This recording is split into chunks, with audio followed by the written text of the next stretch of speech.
దేవుని మాటను మనం ధ్యానించుకుందాము. రోమీయులకు రాసిన పత్రిక నుంచి 14వ అధ్యాయం 8వ మాట.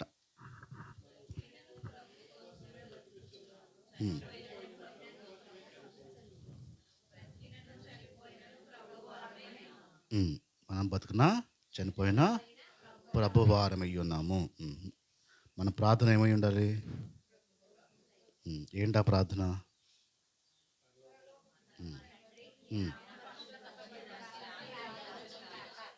మనం ఏం నేర్చుకుంటున్నాము? రాజ్యము అంటే 14:17 రోమీయులకు రాసిన పత్రిక తీయండి.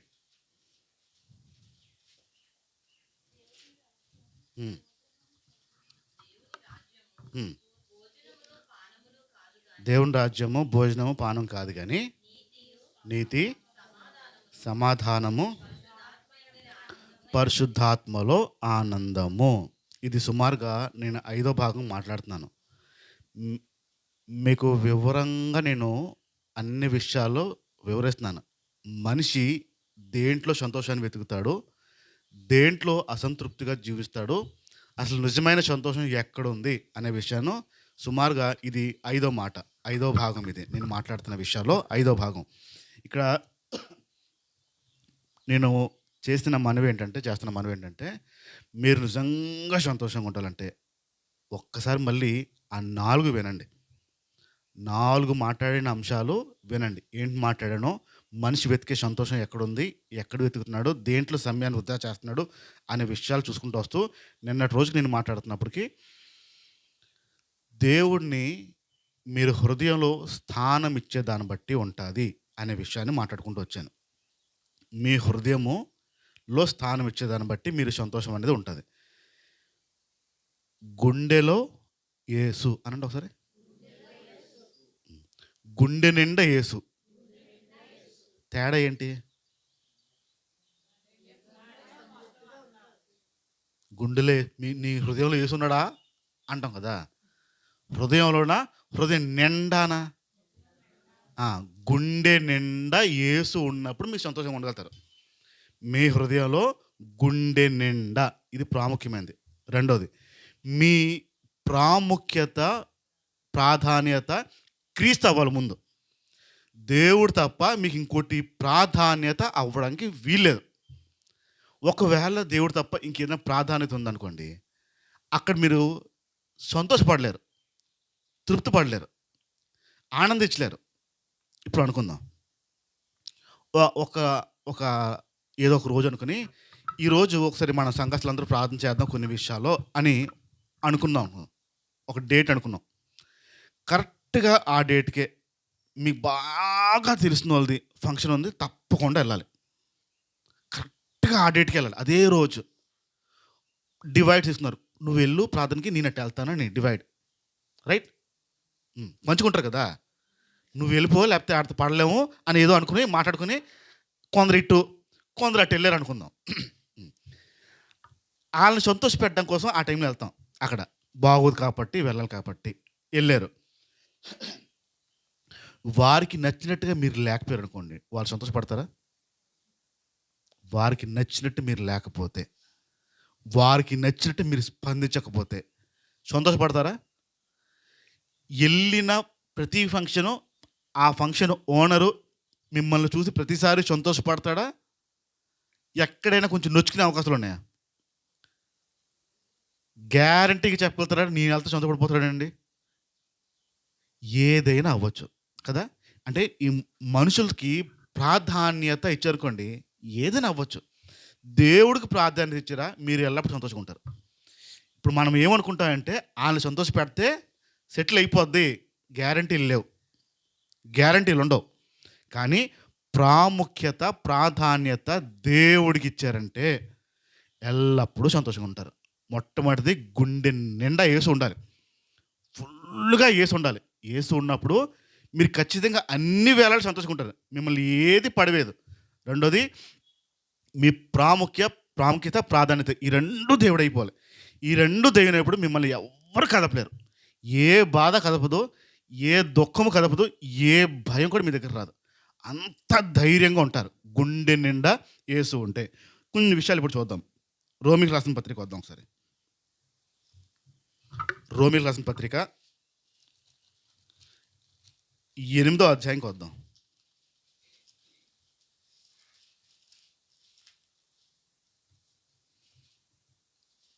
తీసారా 8వ అధ్యాయం? 5వ మాట నుంచి చూడండి కొంచెం. శరీరానుసారులు ఏ విషయం మీద అంట? ఇప్పుడు మన శరీరంతో ఉన్నామా, దేంతో ఉన్నాం మనం? ఈ శరీరమేనా? శరీరానుసారులు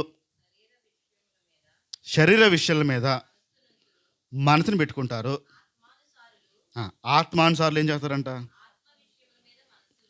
ఆత్మ విషయం మీద మనసు పెడతారు. శరీరానుసారులు ఏం చేస్తారు? శరీర విషయాల మీదే. ఆత్మానుసారులు ఏం చేస్తారు అంటే శరీరానుసారులు ఆత్మ విషయంలో చేయలేరు, ఆత్మానుసారులు శరీర విషయాల్లో చేయలేరు. నెక్స్ట్ ఏంటది? అండర్లైన్ చేయరా? అది చేసి ఉంచారా? చేస్తారు. ఇలాంటివి చేయడమే కష్టం. అండర్లైన్ వరకు బాగానే ఉంటుంది, ఎక్కడ వింటాం అంతే. చేయాల్సి వచ్చినప్పుడు, అది పాటించాల్సి వచ్చినప్పుడు అండర్లైన్ వరకే మనకి. శరీరానుసారులకి ఏంటంటే రిజల్ట్ ఏంటంటే మనసు మరణము. మరణం అంటే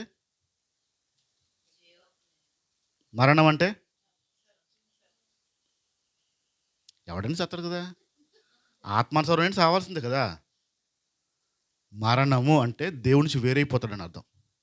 బైబిల్ ప్రకారం మరణము అంటే, బైబిల్ చెప్తున్న మరణాలు ఏంటంటే, ఈ మనం భౌతికంగా చనిపోవడాన్ని నిద్రపోవడం అంటారు. నిద్రిస్తున్నారు, విశ్రాంతి. భౌతికంగా చనిపోవడం దాన్ని విశ్రాంతి, నిద్రపోవడం అంటారు. మరణం దేన్ని అంటారంటే దేవుడి నుంచి తప్పిపోయిన అంటారు. ఇప్పుడు శరీరానుసారులు ఏమవుతారు? కొంచెం ఇప్పుడు నేను చెప్పండి. శరీరానుసారమైన మనసు ఏంటి? దేవుడి నుంచి తప్పిపోతారు, ఇంక ఉండరు. ఆత్మానుసారులు ఏమవుతారంట? ఏంటిస్తుంది? జీవము సమాధానం ఇస్తుంది. రండి కిందకి. ఎలాగంటే ఇక్కడ చూడండి మళ్ళీ మాట. శరీరానుసారమైన మనసు దేవుడికి వ్యతిరేకంగా ఉంటుంది, క్రీస్తుకు వ్యతిరేకంగా పనిచేస్తుంది.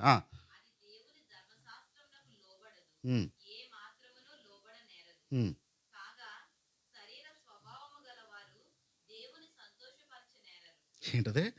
శరీర వాళ్ళు ఏం చేస్తారంటే మరి ఎవరు పెడతారు? ఇప్పుడు దేవుణ్ణి సంతోష పెట్టాలంటే శరీరంతో కుదరదు.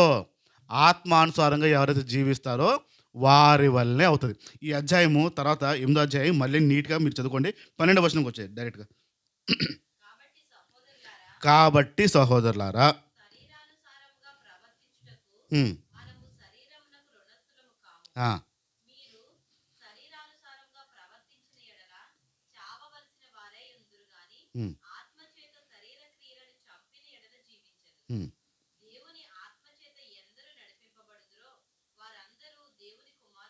రైట్, చాలు. తర్వాత చదవండి విషయాలు.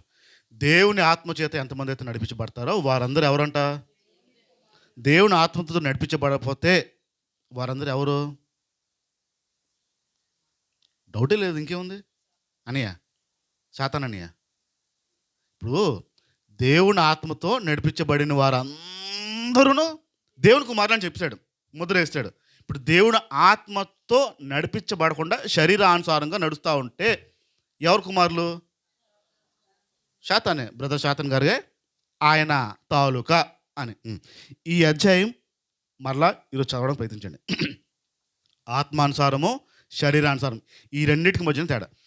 గుండె నిండా, మళ్ళీ చెప్పండి, యేసు ఉండాలి. గుండెల్లో కాదు, గుండె నిండా యేసు ఉండాలి. ఎప్పుడైతే గుండె నిండా యేసు ఉంటాడో ఆత్మానుసారంగా జీవించడం వస్తారు. గుండె నిండా కాకుండా ఒక ఆయన ఒక ప్రశ్న అడిగాడు. జాక్ పునన్ గారు ఒక మంచి సేవకుడు, నీతిగా చేస్తున్న ఒక సేవకుడు. ఆయన్ని ఒక ప్రశ్న అడిగారు. పాస్టర్ గారు, కొందరు మాట్లాడితే చాలా చక్కగా వివరంగా అర్థమయ్యేలాగా మాట్లాడతారు కొందరు పాస్టర్లు మాట్లాడినప్పుడు ఏం మాట్లాడుతున్నారో అర్థం అవ్వదు అని చెప్పాడు.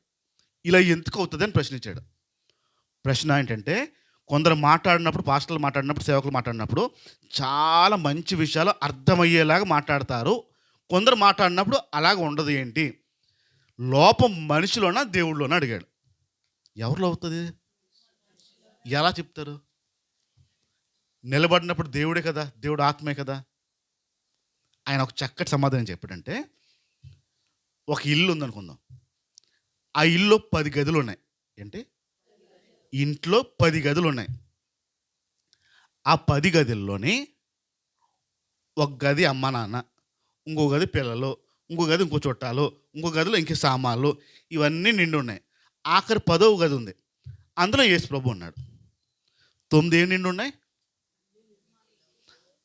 అన్ని రకాలు నిండి ఉన్నాయి. 10ది యేసు ప్రభు. ఈ 9 గదులతో పాటు యేసు ప్రభు ఒక గది. ఈ గది ఇల్లు ఏంటంటే హృదయం అన్నాడు. హృదయం లోపల ఎన్ని గదులు ఉన్నాయి, ఎన్ని గదులు ఎంతమంది ఉన్నారు అని అడిగాడు. అర్థమవుతున్నమాట?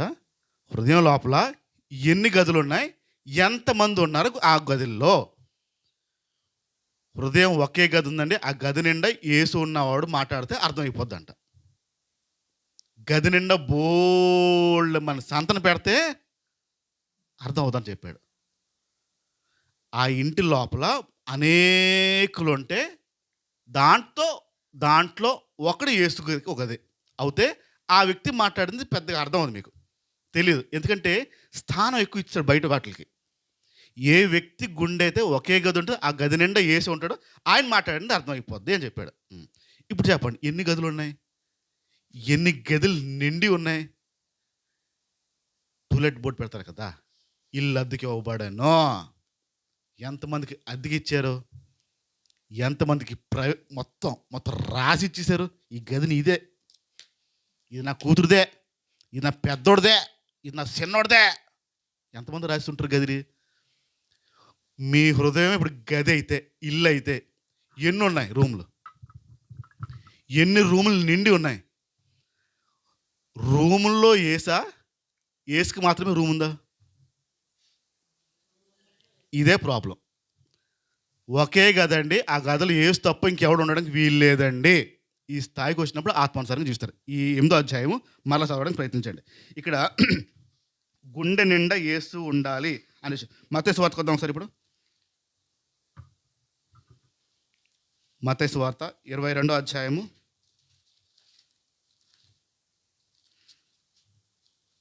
22వ అధ్యాయము 34, 37 చూడండి.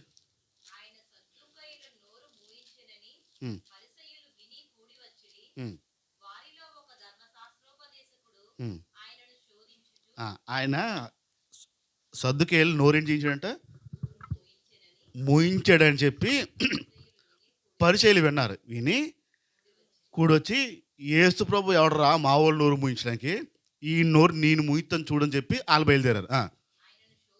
ఎక్స్పర్ట్ అంటాడంటే ఇంగ్లీష్ బైబిల్ రాసినప్పుడు బాగా బుర్ర ఉన్నాడు, బాగా తెలివితేటలు ఉన్నాడు, అన్ని విషయాల మీద అవగాహన ఉన్నాడు, బయలుదేరాడు. ఎక్స్పర్ట్ బయలుదేరాడు. ఎవరిని?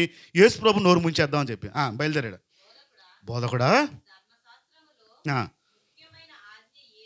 ధర్మశాస్త్రంలో ముఖ్యమైన ఆజ్ఞ ఏంటి అని అడిగాడు. అందుకు యేసు ప్రభు ఏం చెప్పాడంటే, నీ అసంపూర్ణమైన హృదయంతో, అసంపూర్ణం కాదా? అసంపూర్ణం లేదా? నీ పూర్ణ హృదయంతో, నీ పూర్ణ ఆత్మతో, నీ పూర్ణ మనస్సుతో. రైట్. ఏం చెప్పాడు? పూర్ణ, అసంపూర్ణ. పూర్ణ అంటే పూర్ణం బూర్లా? మనకు పూర్ణం బూర్లే తెలుసు మనకి. పూర్ణమైన మనసు. పూర్ణ అంటే పరిపూర్ణం, సంపూర్ణం, మొత్తం ఆయన అని అర్థం. నీ పూర్ణ మనసుతో, ఆత్మతోని దేవుణ్ణి ప్రేమించాలన్నాడు. చిన్నది కూడా బయటికి వెళ్ళడానికి వీలేదు. పూర్ణం అంటే అది మొత్తం అని. ఇది యేసు ప్రభు చెప్పాడు. ఇది ఎప్పుడు అవుద్ది ఇంతకి? ఎప్పుడు అవుద్ది ఇంతకి? గుండె నిండా యేసు ఉన్నప్పుడే మీరు పూర్ణంగా ప్రేమించగలుగుతారు. సంపూర్ణంగా ప్రేమించగలుగుతారు. ఇంకో మనిషి, ఇంకో వ్యక్తి, ఇంకో సంస్థ మీ హృదయంలో లేక ఉన్నప్పుడే అవుతది. రైట్? ఇది దేవుడు చెప్పిన మాట డైరెక్ట్‌గా. దేవుడిని అంత అలాగా ప్రేమించినప్పుడు మీ హృదయంలో దుఃఖం రాదు, బాధ రాదు, ఏమీ రాదు. ఎల్లప్పుడూ సంతోషంగా ఉంటారు. కొన్ని విషయాలు కొంచెం ఇది ఇక్కడ గుర్తుపెట్టుకొని మిగతా విషయాలు చెప్తాను. అర్థం చేసుకోవడానికి ప్రయత్నించండి. ఒక్కసారి ఇప్పుడు మత్తయి సువార్తకు వద్దాం. మన అన్నయ్య ఉంటాడు అక్కడ. మత్తయి సువార్త 4వ అధ్యాయం. మత్తయి సువార్త 4వ అధ్యాయం. తీసారా? 18 నుంచి చూడండి ఒకసారి ఇప్పుడు. యేసు గలిలయ సముద్ర తీరమున నడుచుచుండగా హ్మ్. పేతురు అనబడిన సీమోను అతని సహోదరుడైన ఆంద్రియ అను ఇద్దరు సహోదరులు సముద్రంలో వలవేయుట చూచెను. రైట్. ఇది మొట్టమొదటి శిష్యుని పిలవడం. బైబిల్‌లో యేసు ప్రభువారు మొట్టమొదటి శిష్యుడిని తయారు చేసుకోవడానికి, పిలవడానికి ఇదే మొదటి స్టెప్. యేసు అలా నడుచుకుంటూ వెళ్తున్నప్పుడు ఎవరిని చూసారంట? సీమోను అతని సహోదరుడైన ఆంద్రియ అను ఇద్దరు సహోదరులు సీమోన్ అంటే పేతురు గారు. పేతురు గారు, ఆంద్రెయ గారు అన్నదమ్ముళ్ళు ఇద్దరూ కూర్చుని ఆ సముద్రపు ఒడ్డున కూర్చుని ఉన్నారు. కూర్చుని వలలన్నీ బాగు చేసుకుంటా మాట్లాడుకుంటా ఉన్నారు. ఉన్న టైంలో యేసు ప్రభువారు అటు నడుచుకుంటూ వచ్చారు. వచ్చి ఏం అన్నారు? ఆయన ఆ, నా వెంబడి రండి, ఆ. నేను మిమ్మును మనుష్యులను పట్టు జాలరులుగా చేతునని వారితో చెప్పాను. వాస్తవానికి వీళ్ళేంటి ఇంతకి? చేపలు పట్టేవాళ్ళు వీళ్ళు. చేపలు పట్టేవాళ్ళు.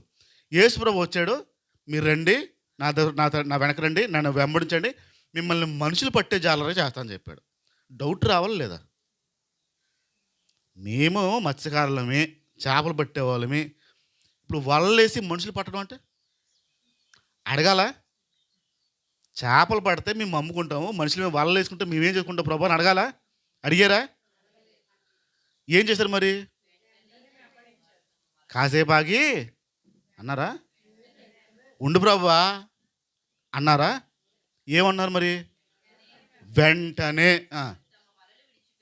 తమ వలలని సర్దిపెట్టి, దాచిపెట్టి, అప్పచెప్పి, కాదా, వలలను వెంటనే విడిచిపెట్టి ఆయన్ని వెంబడించారు.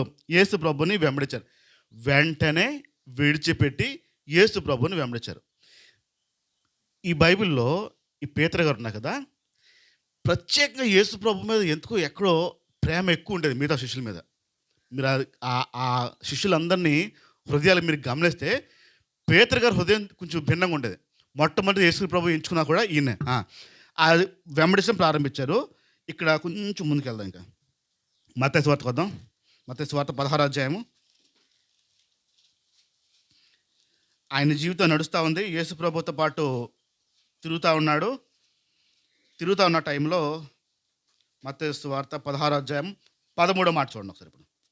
యేసు ఫిలిప్పుదైన కైసరియా ప్రాంతములకు వచ్చి హ్మ్. మనుష్య కుమారుడు ఎవడని జనులు చెప్పుకొనుచున్నారని తన శిష్యులను అడగగా శిష్యుల్ని యేసు ప్రభు అడిగారు, ఒరే బాబులో బయట వాళ్ళందరూ నా గురించి ఏమనుకుంటున్నారా అని యేసు ప్రభు అడిగారు. బయట వాళ్ళందరూ నా గురించి ఏమనుకుంటున్నారు అని శిష్యుల్ని అడిగారు. శిష్యుల్లో ఎవరు స్పందించారు అప్పుడు? చూడు, బాప్తిస్మమిచ్చు యోహాననియు, కొందరేమో బాప్తిసం ఇచ్చి యోహాన్ అంటున్నారు, కొందరు ఏలియా అనియు, కొందరు ఏలియా అంటున్నారు, కొందరు ఇర్మియా అనియు, కొందరు ఎరిమే అంటున్నారు, లేక ప్రవక్తలలో ఒకడనియు చెప్పారు. లేదా ప్రవక్తల్లో ఒకళ్ళు అయ్యింటారని మాట్లాడుకుంటున్నారండి అని చెప్పారు. అందుకు ఆయన మీరైతే అందుకు ఆయన మీరైతే నేను ఎవడనని చెప్పుకొనుచున్నారని వారిని అడిగాను. అంటే ఒకళ్ళని అడిగాడు, అందరిని అడిగాడు? అందరిని అడిగాను. అందరిని అడిగాడు. స్పందించింది ఎవరు? అందుకు సీమోను పేతురు, ఈయన స్పందించాడు. చూడండి, అందరిని అడిగాడు, స్పందించింది ఎవరంటే సీమోను పేతురు స్పందించాడు. నీవు సజీవుడగు దేవుని కుమారుడవైన క్రీస్తువని చెప్పాను. నువ్వు సజీవుడైన దేవుడు కుమారుడు అని చెప్పాడు. అందుకు యేసు సీమోను బర్లియోనా, ఉమ్, నీవు ధన్యుడవు, నువ్వు ధన్యుడివి. పరలోకమందున నా తండ్రి ఈ సంగతి నీకు బయలుపరిచితేనే గాని డైరెక్ట్గా పరలోకం ఉన్న తండ్రి నీకు బయలుపరిస్తే కానీ నరులు నీకు బయలుపరచలేరు. నరులు నీకు బయలుపరి. చూడండి, ఇప్పుడు యేసు ప్రభు పేతుర్ని పొగుడుతున్నాడు లేదా? పొగుడుతున్నాడు. ఒరే నువ్వు ధన్యుడురా, డైరెక్ట్గా నీకు పరలోకం ఉన్న తండ్రి నీకు చెప్తే కానీ నీకు ఆ విషయం తెలియదు, నీకు నువ్వు చెప్పలేదు అని చెప్తూ మరియు నీవు పేతురువు, ఉమ్, ఈ బండ మీద నా సంఘమును కట్టుదును, సంఘం దేని మీద కడతా అని చెప్పాడు తెలుసా? ఈరోజు సంఘం దేని మీద కట్టబడిందంటే పేతురు మీద. పేతురుని బట్టి పేతురు మీద క్రీస్తు సంఘము నీ మీద ఇంక కడతా అని చెప్పాడండి. ధన్యత కదా అది. డైరెక్ట్గా దేవుడు చెప్పిన విషయం తెలిసిందే నీకు, అందుకు నీ మీద నేను సంఘం కడతాను అని చెప్పాడు. పాతాళలోక ద్వారములు దాని ఎదుట నిలువనేరవని నేను నీతో చెప్పుచున్నాను. పరలోక రాజ్యము ఒక తాళపు చెవులు నీకు ఇచ్చెదను. ఏంటది? పరలోక రాజ్య తాళపు చెవు నీకు ఇస్తా అని చెప్పాడండి. ఎంత అద్భుతం ఆలోచించాడు, ఎంత అద్భుతం. ఇప్పుడు పేతురు గారు ఆ విషయం చెప్పాడు, నీ మీద నేను సంఘాన్ని కట్టడం ప్రారంభిస్తాను చెప్పాడు. కాగా పరలోక రాజ్య తాళం నీకు ఇచ్చేస్తాను అని చెప్పాడంటే ఎలా ఉండాలి ఆ మనిషికి ఆనందం? అంతమంది శిష్యులు ఉండగా ఒక్కడే ఎందుకు ఎంపికయ్యాడు? అంతమంది శిష్యులను అడగగా ఒక్కడే ఎందుకు మాట్లాడాడు? ఇప్పుడు ఆలోచన. పరలోక రాజ్యానికి సంబంధించిన తాళం నీకు ఇచ్చేస్తాను అని చెప్పాడు. మీ అత్తగారే బీరువా తాళాలు పెడమా నీకు ఇచ్చేస్తాను పెళ్ళయిన రోజు ఇచ్చారు అనుకోండి.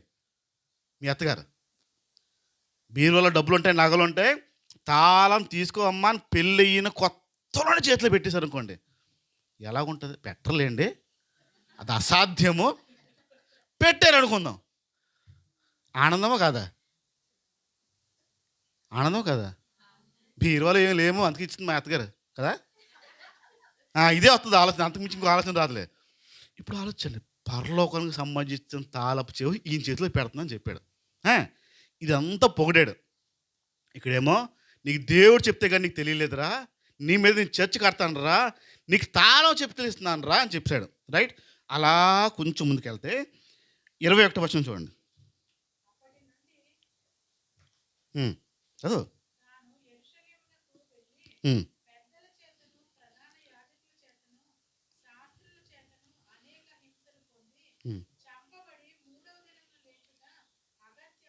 ఇక్కడ చెప్పాడు, ఇదిగో ఇక్కడ నుంచి ఇంక స్టార్ట్ అవుతుంది, నన్ను కొడతారు, చంపుతారు, చంపిన తర్వాత నేను 3వ రోజు తిరిగి లేగిస్తాను అనే విషయాన్ని శిష్యులకే చెప్తున్నాడు. అప్పుడు 22 చూడు. ఏంటది? శిష్యులు అంటే ఎవరు చేపట్టున్నారు? పేతురే పట్టున్నాడు. మళ్ళీ పేతురు ఆయన చేతులు పట్టుకొని, ప్రభువా అది నీకు దూరం అవును గాక, అది నీకు ఎప్పుడూ కలగకూడదని ఏం చేశాడంట? ఏం చేశాడు? గద్దిస్తున్నాడు. ఎవరిని? ఎవరిని? యేసు ప్రభుని గద్దించిన మొట్టమొదటి వ్యక్తి ఈయనే. ఎవడో ధైర్యం చేయలే, నిలబడలేకపోయాడు. ఈయన మాత్రం ఒరే నన్ను కొడతారు, చంపేస్తారు, నేను 3వ రోజు లెగిస్తాను రా అంటే చెయ్యి పట్టుకుని లాక్కెళ్ళిపోయి, ఏం మాట్లాడుతున్నావు నువ్వు? నువ్వు చనిపోడంటే చనిపోవడానికి వీలేదు, తాళాలు ఎవరి దగ్గర ఉన్నాయి? ఈ ధైర్యం ఏంటి ఇప్పుడు? తాళాలు మన దగ్గరే ఉన్నాయి ప్రభా, పరలోక రాజ్యం తాళాలు మన దగ్గరే ఉన్నాయి, నువ్వే కంగారు పడక, నువ్వు చావడానికి వీల్లేదు అన్నాడు. యేసు ప్రభు ఏమన్నాడు ఇప్పుడు? పేతురు వైపు తిరిగి డైరెక్ట్గా సాతానా అన్నాడు. ఏంటి? ఎవరు? పేతురు కాదా? పేతురుని ఏమని పిలుస్తున్నాడు ఇప్పుడు? ఇందాకేం పొగిడాడు, దేవుడు చెప్తే కానీ నీకు తెలియలేదురా, నీకు నీ మీద సంఘం కడతాను రా, తాళాల చేతులు నీకు ఇచ్చేస్తాను రా అన్న యేసు ప్రభు ఇప్పుడు పేతురుని ఏమన్నాడు?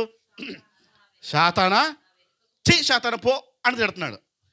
పన్నెత్తి మాట అనలే. అయిపోయింది. ఇక్కడ గమనించండి, ఇదంతా అసలు ఆలోచించండి. పేతురు గారు పని చేసుకుంటుండగా యేసు ప్రభు వచ్చి పిలిచాడు, బయలుదేరిపోయాడు. జీవితం నడుస్తూ ఉంది, యేసు ప్రభుతో పాటే అవుతూ ఉంది అన్ని విషయాల్లోని. ఆయన మీద చర్చ కడతా అన్నాడు. నేటి కాలంలో కట్టబడిన సంఘాలన్నీ పేతురు మీద కట్టబడిన సంఘాలే. రాయ బండ పరలోక తాళపు చేతులు ఆయనకి ఇచ్చాని చెప్పాడు. నెక్స్ట్ మూమెంటే తిట్టాడు దేవుడు. నెక్స్ట్ మూమెంటే యేసు ప్రభు ఆయన తిట్టాడు. కొంచెం ముందుకు వెళ్దాం ఇప్పుడు ఈ స్టోరీ అలాగా. మత్తయి సువార్త 19వ అధ్యాయంకి వద్దాం.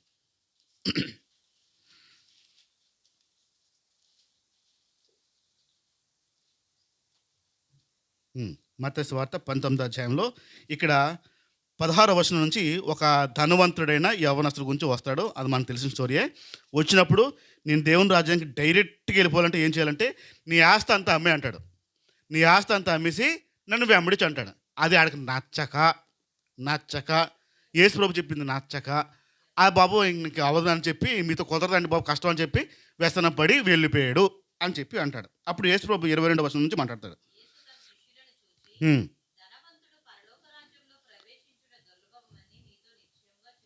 ఉమ్. ఇది గాక ధనవంతుడు పరలోక రాజ్యంలో ప్రవేశించుట కంటే ధనవంతుడు పరలోక రాజ్యంలో ప్రవేశించడం కంటే సూది బెజ్జంలో ఒంటె దూరుడు సూది బెజ్జంలో ఒంటె దూడడం చాలా ఈజీ అన్నాడు. శిష్యులు ఈ మాట విని శిష్యులు ఈ మాట విని మిక్కిలి ఆశ్చర్యపడి చాలా ఆశ్చర్యపడి అలాగైతే అలాగైతే ఎవడు రక్షణ పొందగలడని అడుగుగా ఎవడు రక్షణ పొందుతాడు అని అడిగితే యేసు వారిని చూచి ఉమ్, ఇది మనుషులకు అసాధ్యమే కానీ ఉమ్. దేవునికి సమస్తమును సాధ్యమని చెప్పాను. ఇక్కడ చూడండి, యేసు ప్రభు అన్నాడు డైరెక్ట్గా, ధనవంతులు దేవుని రాజ్యానికి రారో రారో అనేసారు. శిష్యులు ఏమన్నారు? అలాగైతే ఎవడొస్తాడు అన్నారు. అంటే దాని అర్థం ఏంటి? ఈయన మనసులో ఏముంది ఇప్పుడు? ఇంతకి లోపల ఉంది ఈయనకి. శిష్యులు ఏమన్నారు ఇప్పుడు? అలాగైతే ఎవరు వస్తారండి అంటున్నారు. ఇప్పుడు యేసు ప్రభు ఏం చెప్పాడు? మనుషులకు అసాధ్యం కానీ దేవుడికి సమస్తం సాధ్యమే. ఉమ్. పేతురు, ఇదిగో మేము సమస్తము విడిచిపెట్టి నిన్ను వెంబడిస్తున్నాం కదా, మాకేం దొరుకుతుంది అని అడుగుతున్నాడు. ఆగండి, రైట్. పేతురు ఏమడిగాడు? యేసు ప్రభు పిలుస్తున్నప్పుడు వాళ్ళని, ఇల్లుని, పనిని, పట్టుకూడిని, చేతి పనిని విడిచిపెట్టాడు లేదా? అదే విషయం చెప్తున్నాడు లేదా? మేము ఏం చేశాడు? మేము సమస్తాన్ని విడిచిపెట్టి నిన్ను వెంబడించాం కనుక అన్నీ వదిలిసినోడికి ఏం కావాలి ఇంకా? అదే అర్థం. అన్నీ వదిలేసానని చెప్తున్నాడు, నాకేం వస్తుంది అంటున్నాడంటే దాని అర్థం ఏంటి?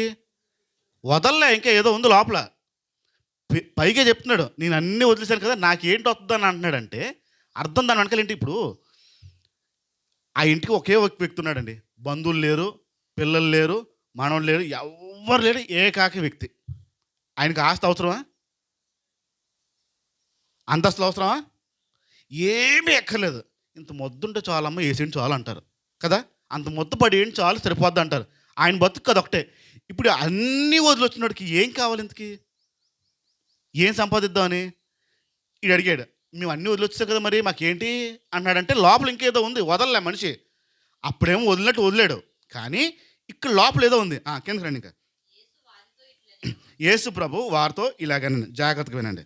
పునర్జననమందు మనుష్య కుమారుడు తన మహిమగల సింహాసనము మీద ఆసీనుడై ఉండునప్పుడు నన్ను వెంబడించిన మీరును 12 సింహాసనముల మీద ఆసీనులై ఇశ్రాయేలు 12 గోత్రముల వారికి తీర్పు తీర్చుదురు. ఎవరు తీరుస్తారంట?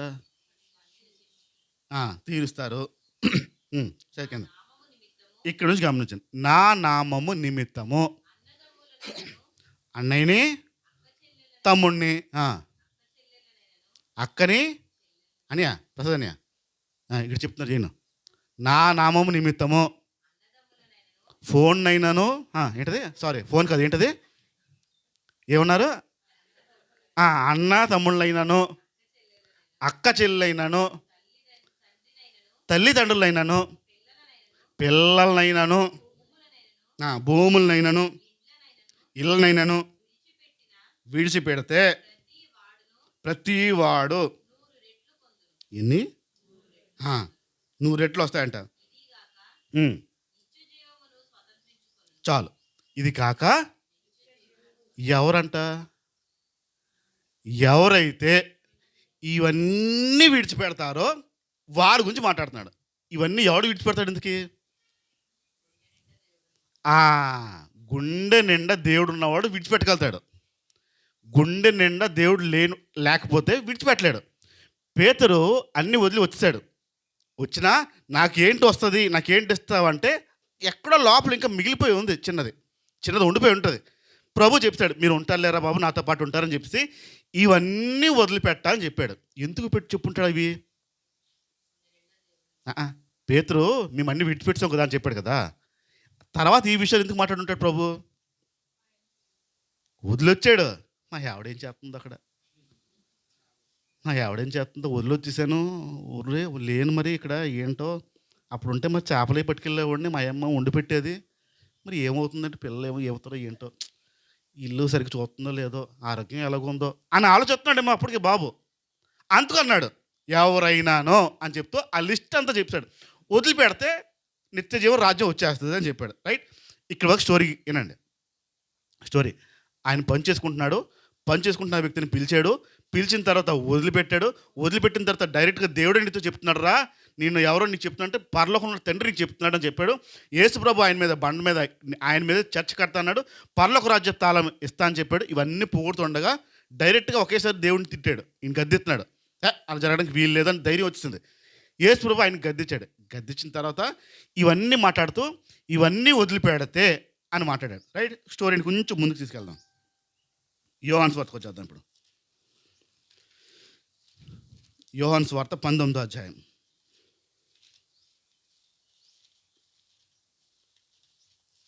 యోహాను సువార్త 19వ అధ్యాయం. యేసు ప్రభుతో పాటు వాళ్ళు నడుస్తుండగా అన్ని విషయాల్లో అవుతుండగా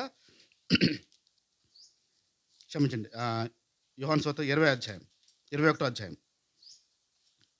21వ అధ్యాయం యోహాను సువార్త 21వ అధ్యాయంకి వచ్చింది. అలా పట్టునున్నాను. యేసు ప్రభుతో పాటు వారి జీవితం గడుస్తుండగా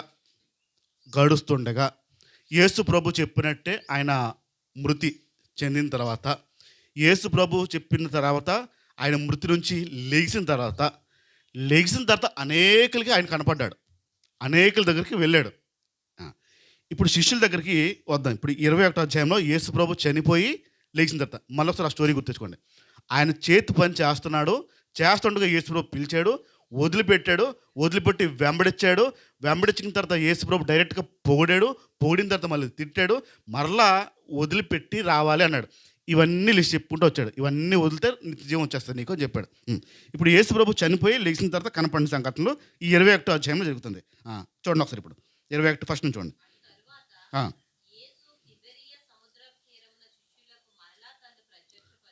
మరలా కనపడ్డాడంట. ఎలాగంటే అని అన్నాడు.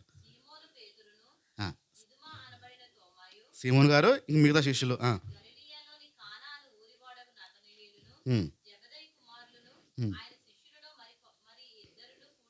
రైట్. ఏంటంటున్నాడు సీమోన్? ఏమంటున్నాడు? ఈ జరిగిన సంఘటన ఏంటంటే యేసు ప్రభు చనిపోయిన తర్వాత తిరిగి లేచిన తర్వాత ఇప్పుడు యేసు ప్రభు వీళ్ళ మధ్య లేరు. యేసు ప్రభు వీళ్ళ మధ్యన లేడు. రైట్. యేసు ప్రభు ఉన్నప్పుడేమో వెంబడి తిరిగేవారు, వెనక తిరిగేవారు. వదిలిచ్చాడు లేదా? వదిలేశాడు. మేము మా పాస్టర్ గారితో ఉన్నప్పుడు ఏమంటే మా పాస్టర్ గారితో పాటు నన్ను తీసుకెళ్ళేవారు. నన్ను ఇంకొక అబ్బాయి ఎవరన్నా ఉంటే తీసుకెళ్తూ ఉండేవారు.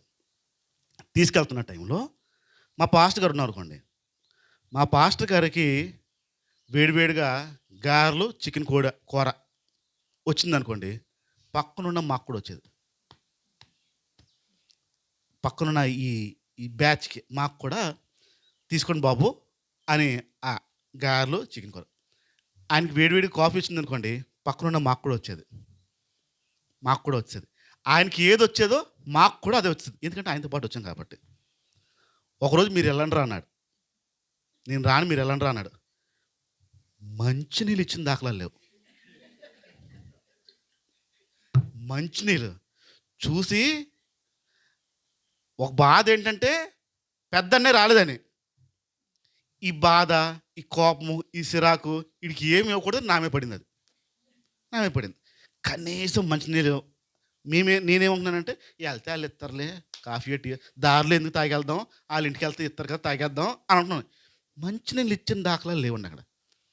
ఏమనుకోకుండా బయటికి వెళ్ళిపోయి మరొక 1/2 కిలోమీటర్ దూరం అది వెళ్ళి ఒక వాటర్ బాటిల్ కొనుక్కుని పెట్టుకుని, అయ్యో కొనుక్కున్నా బాబు అంటుంది. ఉట్టదే అవును కొనేస్తున్నాను అమ్మ, పర్లేదు అమ్మ అని చెప్పాను. వాక్యం అంతా అయిపోయింది. ఆ రోజు అర్థమైంది, పెద్ద ఆయన లేకపోతే మా బతుకు నీళ్ళు అడిగేవాడు కూడా ఉండడనమాట అని ఆ రోజు అర్థమైంది. ఇప్పుడు వీళ్ళు బతుకేటో తెలుసా? యేసు ప్రభుతో పాటు ఉన్నంతసేపు ఏంటంటే ఎక్కడికి వెళ్తే అక్కడ పూలు దండలు, ఒరే యేసు ప్రభు శిష్యులు రైలు అని చెప్పి ఎక్కడ లేనివన్నీ పోసేస్తున్నారు కాళ్ళ దగ్గర. అలా పోస్తున్నారు జీవితాలు.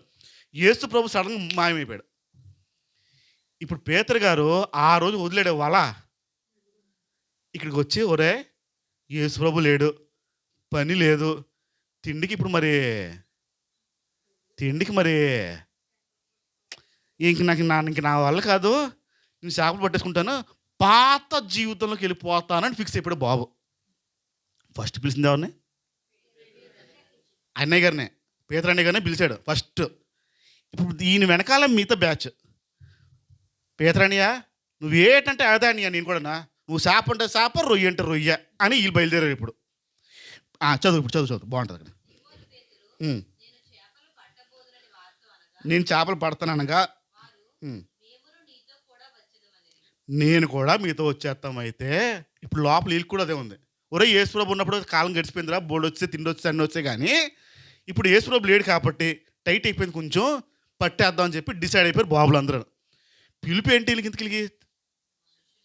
మనుషులు పట్టే జాలరా చేస్తానని. ఏమైంది ఇప్పుడు? వదిలి వచ్చినాడు ఏం చేశాడు ఇప్పుడు? గుండె నిండా ఉందా లేదా? గుండె నిండా వేసి ఉండుంటాడా లేడు? ఉండుండా చూద్దాం. ఇక్కడ వాళ్ళు బయలుదేరిపోయారు. సరే అయితే మనం కూడా బయలుదేరిపోదాం, పట్టేద్దాం అని చెప్పి వారు వెళ్ళి దోణి ఎక్కిరి కాని దోనెక్కారు. కానీ ఆ రాత్రి ఏమీ పట్టలేదు. రాత్రి ఏమి పట్టలేదంటే రాత్రంతా వలలు వేస్తున్నా ఏమీ దొరకలేదు. చేపలు ఎప్పుడైనా పట్టారా? చేపలు సిరక చేపలు ఎప్పుడు పట్టారా? పట్టలేదా? ప్రయత్నించండి. మీకు ఓపిక సహనం అక్కడ నేర్చేసుకుంటాను. మీరు ఓపిక అనేది సహనం నేర్చుకుంటాను. నేను పట్టాను. గేలాలు వేసి ట్రై చేద్దాం ఎలా ఉంటుందని చెప్పి మా ఊడిని అడిగితే గేలం తెచ్చాడు. ఆ చిన్నది ఎర్త్వం ఉంటుంది కదా, ఏంటి మట్టిలో పాము, అది పెట్టి వేయి అన్నాడు. తిప్పి తిప్పి తిప్పి వేసాను, దూరంగా వేసాను. నేనేమనుకున్నాను అంటే ఇలాగ వేస్తే అలా పడిపోతుంది అనుకున్నాను. 25 నిమిషాలు కూర్చున్నానండి. 25 మినిట్స్ అలాగే ఉన్నాను. కదలడం లేదు. కదలకూడదు, కదిలితే అది మళ్ళీ పారిపోద్ది, చేప రాదండి. 25 నిమిషాలు వండిన తర్వాత గొరక అంటారు, గొరక చేప, చైనా గొరక ఏదో అంటారు, అదేదో ముళ్ళు ముళ్ళ ఉంది, ఒక రకం ఉంది. అది పడింది. నేను ఏదో మంచిది పడతాను అనుకున్నాను. 25 నిమిషాల తర్వాత ఒకటి వచ్చింది. ఆ చోత చిన్నది లాగాను. మళ్ళీ ఎరపెట్టమన్నాను. మళ్ళీ పెట్టాను. 30 నిమిషాలు వేసారు. ఒక్కటి రాలే. ఎంత ఓపిక కావాలో చేపలు పడ్డానికి అనిపించిందండి. ఓపిక సహనం నేర్చేసుకుంటారు. మీరు ఇక్కడ డ్యామ్ దగ్గర ఎప్పుడైనా మీరు చేపలు పట్టే వాళ్ళని గమనించండి. మధ్యాహ్నం 3 గంటలు బయలుదేరుతారు వాళ్ళు. 3 గంటలు బయలుదేరి చిన్న తెప్పలంటది, ఒక ట్యూబ్. ఆ ట్యూబ్ మీద కూర్చుని లోపల దూరి వలంతా బరువు వేసుకుని చేతులతో ఇలా అంటాడు అని ఒక 6 కిలోమీటర్ దూరం వెళ్తాడు. ఆ వలంతా పరుచుకుంటూ వస్తాడు. నేను అనుకున్నాను ఆయన చూసి ఆడు ఎప్పుడు వస్తాడని. ఇక్కడి నుంచి బయలుదేరాడు. గంట ఈదాడు. గంట మళ్ళీ రావడం ఇంకో గంట. 2 గంటలు ఈదుకుంటా వెళ్ళి వల వేసి వచ్చాడు అతను. వేసాడు. నేను ఆడి కోసం 2 గంటలు వెయిట్ చేశాను. వల వేసి లాగుతాడు, తెచ్చేస్తాడేమో నన్ను చేపలు తెచ్చా చూద్దామని. ఈరోజు వేస్తే మరుసటి రోజు పొద్దున్న తీస్తారు. అది తెలుసా? ఈరోజు వల వేస్తే 3 గంటలకి, మరుసటి రోజు పొద్దున్న తీస్తారు. ఎప్పుడు తీస్తావు అంటే రేపు పొద్దున్న 6ంటికి అన్నాడు. ఉదయం 6ంటికి వెళ్ళిపోయాను నేను చూద్దాం చెప్పి. కుతూహలం, మరి ఆరాటం ఏంటో నేర్చుకోవాలి, తెలుసుకోవాలి. వాళ్ళు మా అన్నయ్యలందరూ మరి దీంట్లో ఉన్నారు కదా, చేపలు పట్టేవాళ్ళు కాబట్టి ఏంటి ఆ నొప్పి ఏంటో చూడాలని. వల వేస్తాడు, 6 గంటలకు వస్తానని చెప్పాడు. నేను 6 గంటల ముందు వెళ్ళిపోయి ఉన్నాను, మళ్ళీ ఎక్కడ లాగేస్తాడని. కరెక్ట్గా ఆడు ఎక్కడ వేసాడో దాని ముందు నేను ఒక రాయి పెట్టి ఈ రాయి దగ్గర వేసాడు అని నాకు గుర్తుపెట్టి అక్కడికి వెళ్ళిపోయి ఉన్నాను. ఆడు చూసాడు, నాకంటే ఆశ్చర్య చూస్తున్నాడు, ఈ నాకంటే ముందు వచ్చాడు ఏంటి అని. అంతేలేని అని చెప్పి లాగవా అన్నాను. లాగుతాను అని చెప్పి లోపలికి వెళ్ళాడు. లాక్కుంటూ గంటన్నర పట్టిందండి లాగడానికి. బయటికి లాగాడు. తుక్కు ప్లాస్టిక్ బాటిళ్ళు, ప్లాస్టిక్ కవర్లు వచ్చే తప్ప చేప రాలే. చూసి ఇలా దులుపుకుని ఇలా అన్నాడు, వెళ్ళిపోయాడు. రాత్రంతా శ్రమ పడినా ఒక్క చేప రాలంటే అది అనిపించింది నాకు. రాత్రంతా ఆడ ఆలోచన ఏముంటుంది? పొద్దున పడితే నేను అమ్మితే నా ఇంటికి డబ్బులు పట్టుకెళ్తే నా ఇంటికి ఏదో కూర ఏదో కొనుక్కెళ్తాను, ఇది ఆశ. రాత్రంతా పడినా ఒక్క చేప పడలే. అందుకు ఆ మాట అంటాడు, పాట పాడతాం, రాత్రంతయు శ్రమ పడినా. ఇది మరి ఇది రాత్రంతా పడ్డారు వీళ్ళు. ఈ వచనం రాశారు అక్కడ. ఇప్పుడు ఆలోచండి, ఒక చేపలు పట్టేవాడు రాత్రంతా వేసి ప్రయాసపడతాడు. పొద్దున్న నిద్ర వస్తుంది రాదా? ఆ, రాత్రంతా వేసారంట, చేపలు పడలే అంట. కిందకి రాకూడదు. ఉదయం అయిపోతుంది. యేసు దరిని అంటే ఆ ఒడ్డుని నిలిచి ఉన్నాడు. అయితే శిష్యులు తెలియలేదు. ఎందుకంటే వెళ్ళిపోయాడు, ఇంక రాడు, మన వ్యాపారం మందే అని అనుకుని ఉన్నారు మైండ్ అంతా. యేసు ప్రభుని చూసి గుర్తుపట్టలేకపోయారు. ఉమ్. పిల్లలారా, తినడానికి ఏమైనా ఉందా అని అడిగి చూడండి. ఈ పొడిసే విధానం చూడండి. రాత్రంతా ఏమి పడినోడికి ఎలా ఉంటుంది మంట, నొప్పి ఎలా ఉంటుంది, చిరాకు ఎలా ఉంటుంది. రాత్రంతా ప్రయాసపడిన ఒక్కటి దొరకనోడికి తిన్నకి ఏమైనా ఉందా అన్నాడు. అడిగింటి ఏంటి ఎలా ఉంటుంది అది అడుగుతున్నాడు. తిన్నకి ఏమైనా ఉందా అని అడిగాడా.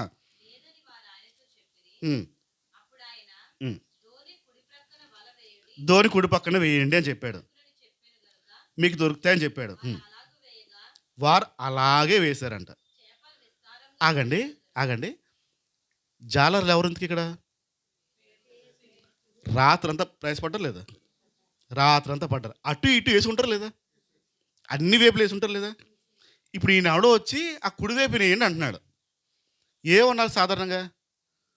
బాబు రాత్రంతా మేము వేస్తూనే ఉన్నాము, ఒక్కటంటే ఒక్కటి పడలేదు, ఇప్పుడు నువ్వు వచ్చి అన్నాలా? ఏమనలే. సరే పెద్ద ఆయన ఏదో అంటున్నాడు, బాబాయ్ గారు ఏదన్నా ఉండండి బాబాయ్ గారు వేస్తాము మీరు చెప్పినట్టే అని వేశారు. ఏమైంది? చేపలు విస్తారంగా పడినందున వల ఏం చేయలేకపోతున్నారంట, లాగలేకపోతున్నారు. కాబట్టి ఇక్కడ గమనించండి, యేసు ప్రేమించిన శిష్యుడు ఎవరితో చెప్పారు? ప్రభు చెప్పాడు, నేనేరా యేసు ప్రభుని అని. చేపలు పడిన తర్వాత చూడండి, ఇప్పుడు ఆలోచండి. రాత్రంతా పడిందా పడలేదా? చిరాకు వస్తుంది రాదా? విసుగు వస్తుంది రాదా? వస్తుంది. ఇప్పుడు ఆయన చెప్పినట్టు చేశాడు. పడిందా పడలేదా? పడింది. పడిన తర్వాత యేసు ప్రభు ఏమన్నాడు? బాబు నేనే యేసుని అన్నాడు. అన్నాడు లేదా? అన్నాడు. అప్పుడు ఏమైంది? ఆయన ప్రభు అని సీమోన్ పేతురు విని, అంటే చిన్న గోచి కట్టుకుని చేస్తారు, పై బట్ట కట్టి ఏం చేశాడంట? ఎందుకు ఆత్మహత్య? నేనే యేసుని అని చెప్పాడు. చెప్పగానే ఒక గుడ్డ తీసుకుని కట్టుకుని టపేలను దూకిసాడు సముద్రంలో. దూకి 100 మూరలు దూరం దరి అంటే సముద్రంలో ఉన్నారు. 100 ఫీట్ డిస్టెన్స్లో ఉన్నారు. ఏంటి అసలు ఇక్కడ ఆలోచండి. పేతురు ఏం చేశాడు? సముద్రంలో దూకాడు. మిగతా శిష్యులు ఏం చేస్తున్నారు? పేతురు ఏం చేశాడు? మిగతా శిష్యులు ఏం చేశారు? చదవండి ఇప్పుడు మళ్ళీ.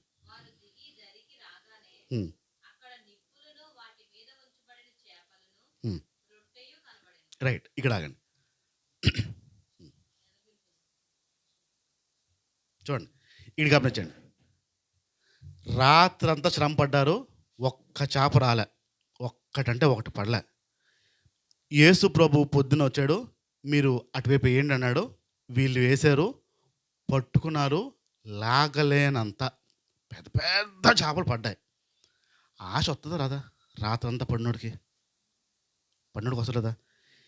యేసు ప్రభు అక్కడ నిలబడి నేనే యేసు అన్నాడు. నేనే యేసు అన్నాడు. శిష్యులందరూ బోట్లో ఉన్నారు. దూకినోడు ఎవడికి? మిగతా వాళ్ళు ఎందుకు దూకలేదు? మిగతా వాళ్ళు ఏం చేస్తున్నారు? లాగుతున్నారు. ఈయనేం చేశాడు? కాసేపు ఉంటే వెళ్ళిపోతుంది కదా, ఒడ్డుకు వచ్చేస్తారు కదా. ఈయన మైండ్లో చేపలు ఎందుకు రాలేదు?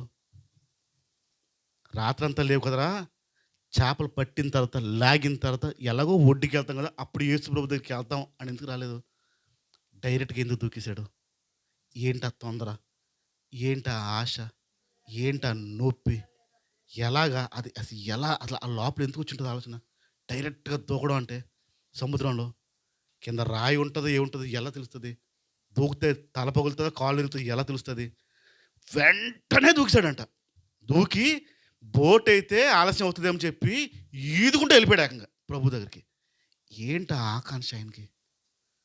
ప్రభు దగ్గరికి వెళ్ళాలని ఆకాశం ఏంటి? ఆ చేపలు ఎందుకు కనపడలేదు ఇప్పుడు ఆయనకి? వెళ్తానన్నవాడు ఈడే, పడదామన్నవాడు ఈయనే. పడిన తర్వాత రాత్రంతా శ్రమ పడిన తర్వాత ఒక్క చేప పడకపోతే యేసు ప్రభు చెప్పిన తర్వాత 153 చేపలు, పెద్ద పెద్ద చేపలు అవి. అవి వల లాగలేనిది, వాస్తవానికి పిగిలిపోద్ది. కానీ వల కూడా పిగలలేంట. అదంతా వదిలేసి డైరెక్ట్‌గా దూకాడంటే దాని అర్థం ఏంటో తెలుసా?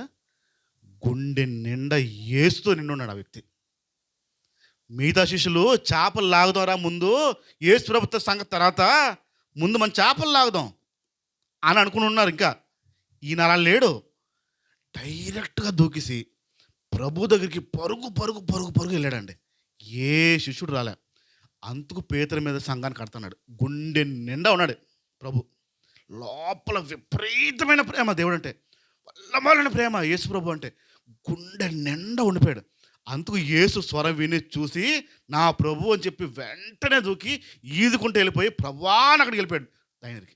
వెళ్ళిన తర్వాత ఏం చూద్దాం. వారు దిగి ఉమ్, దరికి రాగానే అక్కడ నిప్పులను వాటి మీద ఉంచబడిన చేపలను రొట్టెయు కనబడెను. ఉమ్. యేసు మీరిప్పుడు చూడండి ఇక్కడ యేసు ప్రభు ఇందాక ఏమని అడిగాడు? తినడానికి ఏమన్నా అడిగలేదా? ఈయన దిగిన తర్వాత ఏముందంటున్నాడు ఇప్పుడు? దిగిన తర్వాత ఏమున్నాయి? నిప్పులు ఆల్రెడీ ఉంది దేవుడి దగ్గర. అయినా ఏం చేశాడు? ఒక మాట అడిగాడు. ఇక్కడ ఆల్రెడీ ముందుగానే ఉన్నాయి. చదువు. యేసు ఉమ్, మీరిప్పుడు పట్టిన చేపలలో కొన్ని తీసుకుని రండని వారితో చెప్పగా ఉమ్, సీమోను పేతురు ఉమ్. దోణ ఎక్కి వలను దరికి లాగెను. లాగి అది 153 గొప్ప చేపలతో నిండి ఉండెను. ఎన్ని గొప్ప చేపలు అంటే పెద్ద సైజు అని అలా అప్పుడు చూసుంటారు అలాంటివి. గొప్ప చేపలతో నిండి ఉన్నాయి. చేపలు అంత విస్తారంగా పడినను వల పిగలలేదు. ఉమ్, యేసు రండి భోజనము చేయుడని వారితో అనెను. ఉమ్. ఆయన ప్రభువని వారికి తెలిసినందున నీవెవడవని శిష్యులలో ఎవడునూ ఆయనను అడుగ తెగింపలేదు. రైట్. ఇప్పుడు ఇంతకీ శిష్యులకి కూడా తెలుసా తెలియదా యేసు ప్రభు అని? మరి ఎందుకు రాలేదు వాళ్ళు? ఎందుకు పేతురు చేసిన పని చేయలేదు? ఎందుకు ఆ వలను వదలలేదు? పోత పోయింది చేపలు అని చెప్పి డైరెక్ట్ దూకి ఎందుకు రాలేకపోయారు? పేతురికి మిగతా శిష్యులకు ఉన్న తేడా అదే. పేతురు గుండె నిండా యేసు ఉన్నాడు కనుక ఆ దూకి ఆ పని చేశాడు. కిందకి రాయిపో 15వ వచనం. యేసు వారు భోజనము చేసిన తరువాత వారు భోజనం చేసిన తర్వాత యేసు సీమోను పేతురుని చూసి యోహాను కుమారుడవైన సీమోను యోహాను కుమారుడు సీమోను, వీరికంటే నీవు నన్ను ఎక్కువగా ప్రేమించుచున్నావా? ఎవరికంటే? ఉమ్, అని అడుగగా అతడు ఉమ్. అవును ప్రభువా, నేను నిన్ను ప్రేమించుచున్నానని నీవే ఎరుగుదువని ఆయనతో చెప్పాడు. ఇక్కడ ఆ తర్జుమాలో కొంచెం చిన్న ఉంటుంది తేడా ఏంటంటే వీటికంటే. వీటికంటే ఇప్పుడు వస్తుంది చదువు. వీటికంటే వీటికంటే నీవు నన్ను ఎక్కువగా ప్రేమించు. సేమను పేతురు వీటికంటే నువ్వు ఎక్కువ ప్రేమిస్తున్నావు నన్ను అని అడిగాడు. ఈ వేటికంటే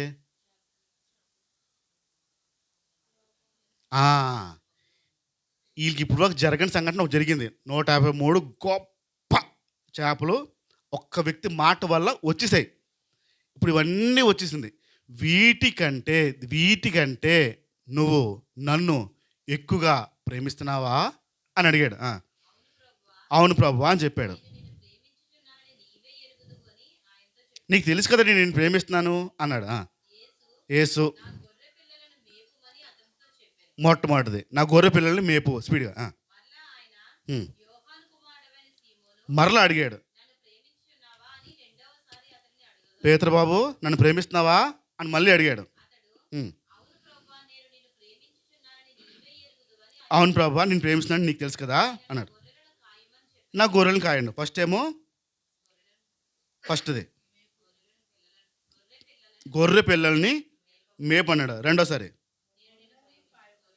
గొర్రెలు కాయమన్నాడు. మూడవసారి ఆయన యోహాను కుమారుడవైన సీమోను మూడోసారి అడిగాడు యేసు ప్రభు. నన్ను ప్రేమించుచున్నావా నన్ను ప్రేమిస్తున్నావా అని అడిగాడు. నన్ను ప్రేమించుచున్నావా అని మూడవసారి తను అడిగినందుకు ఉమ్. పేతురు వ్యసనపడి పేదరు వ్యసనపడి అంటే దుఃఖపడి బాధపడి ప్రభువా నీవు సమస్తము ఎరిగినవాడవు, నీకు అన్నీ తెలుసు కదా, నిన్ను ప్రేమించుచున్నానని నీవే ఎరుగుదువని నిన్ను ప్రేమిస్తున్నానని నీకే తెలుసు కదా చెప్పాడు. ఉమ్, నా గొర్రెలను మేపుము. ఉమ్. నీవు యవ్వనస్తుడవై ఉండినప్పుడు చాలు ఇక్కడ నా గొర్రెల్ని మేపు అన్నాడు. ఇక్కడ 15వ వచనంలో చూసినప్పుడు వీటికంటే ఎక్కువ ప్రేమిస్తున్నావా, నన్ను ప్రేమిస్తున్నావా అన్నాడు. ఇప్పుడు ఒక్కసారి ఇదే విషయాన్ని కొంచెం ఈరోజు టైం అవుతుంది, ముగిస్తాను. అంటే మిగతా విషయాలు వచ్చేవారు మాట్లాడదాం. ఇప్పుడు ఇదే విషయాన్ని ఒక్కసారి ఆలోచిద్దాం. ఇప్పుడు నా వైపు చూడండి అందరూ. ఇదే విషయాన్ని ఆలోచిద్దాం. యేసు ప్రభు అడుగుతున్నట్టే గోటికలో ఉన్న సంఘాలను అడుగుదాం, సంఘస్థులను అడుగుదాం.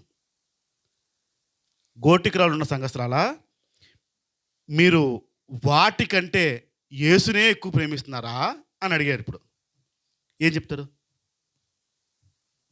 గోటికరాలు ఉన్న సంఘమా, ఇప్పుడు పేతురుని అడిగినట్టే, వాటికంటే మీరు నన్నే ఎక్కువ ప్రేమిస్తున్నారు కదా. పేతురు సమాధానం చెప్పాడు. ఏం సమాధానం చెప్తారు చెప్పండి? అంటే అది ఇది 2, 3 అప్పుడప్పుడు మరి తప్పదు కదా ప్రభువా. పేతురు అన్నట్టు అనగలుగుతావా? నీకు తెలుసు కదా ప్రభు అని అనుకోండి అన్నాడు. ఒక చూద్దాం. ఏం తెలుసు యేసు ప్రభుకి?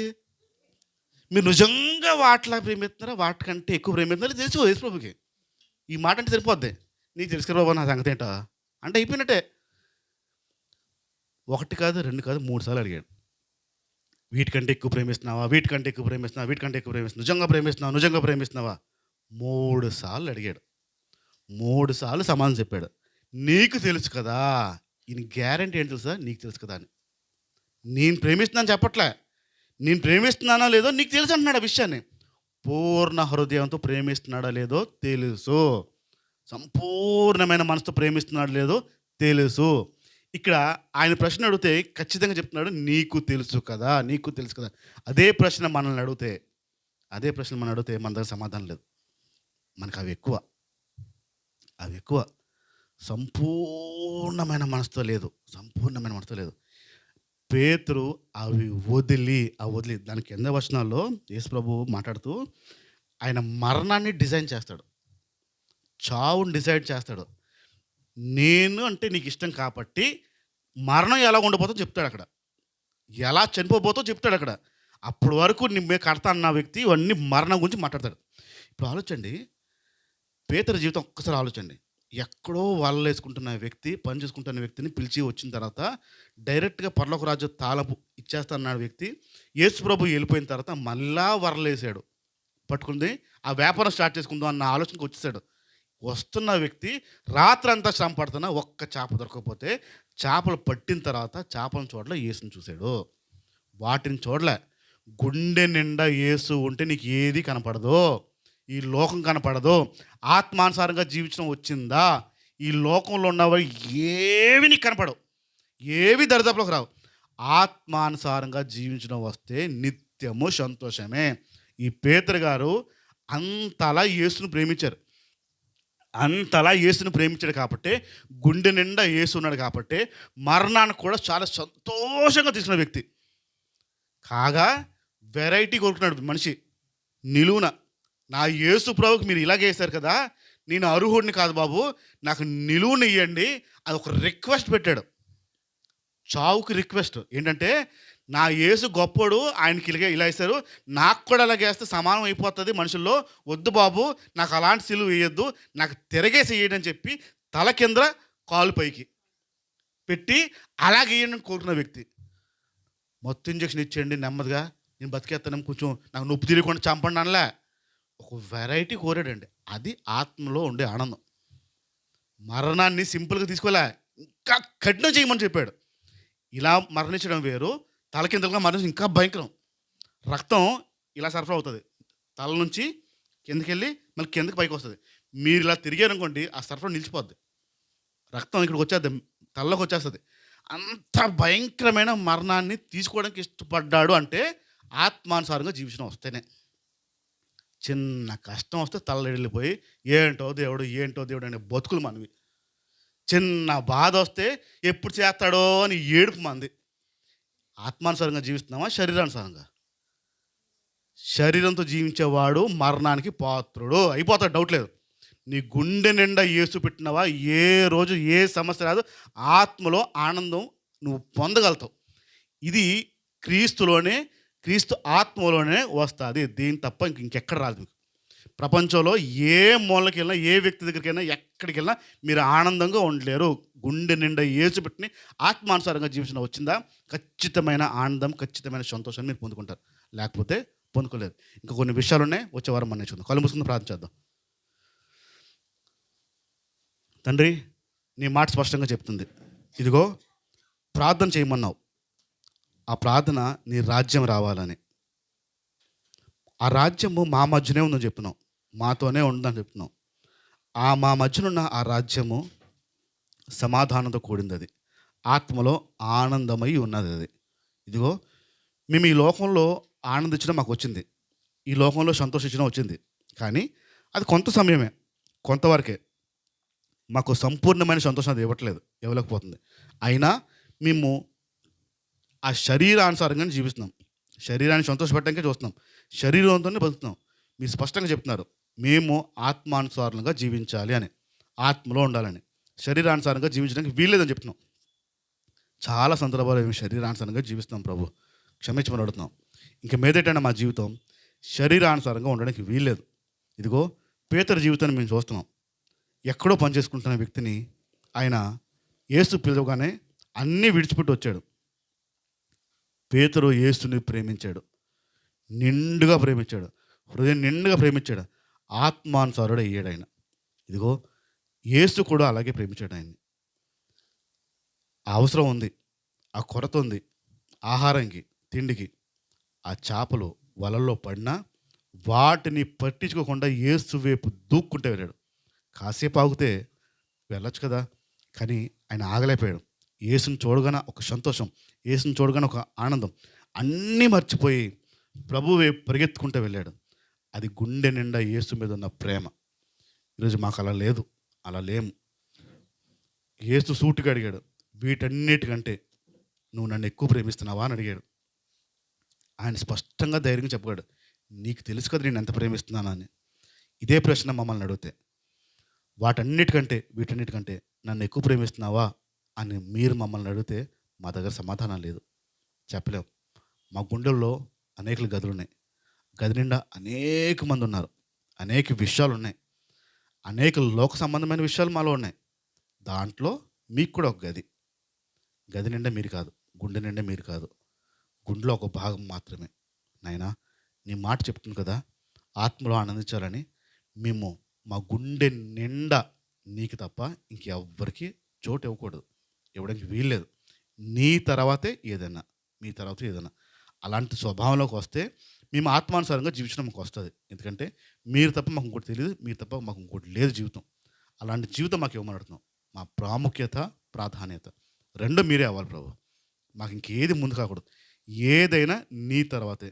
ఈ లోకంలో ఉండి, ఈ లోకం పనిబాట్లలో ఉండి మేము ఎక్కడైనా మా హృదయంలో నీకు తప్ప ఇంకెక్కడో స్థానం ఇస్తున్నామో క్షమించమని అడుగుతుందండి. మేము అలా కాకుండా, మారకుండా, మేము నీకు మాత్రమే అన్ని విషయాల్లోని ప్రాధాన్యత ఇస్తూ, అన్ని విషయాల్లోని మేము మీకే ఆ మెయిన్ ఇంపార్టెన్స్ ఇస్తూ నా జీవితాలని కొనసాగించేలా మాకు సహాయం చేయమని అడుగుతున్నాం. మీరు పొందమని యేసునామమున ప్రార్థిస్తున్నాం తండ్రి. ఆమేన్. ప్రతి ఒక్కసారి ఆయన గుండెల్లో ఉన్నాడు లేదో ఒకసారి తలుచుకోండి. ఆ గది నిండా ఉన్నాడు లేదో ఒక్కసారి ప్రభు వైపు చూస్తూ మాట్లాడడానికి ప్రయత్నించండి. మీకు ఇవ్వబడిన హృదయంలో ఎంతమంది ఆ విషయాల్లో ఉన్నారో ఆలోచించండి.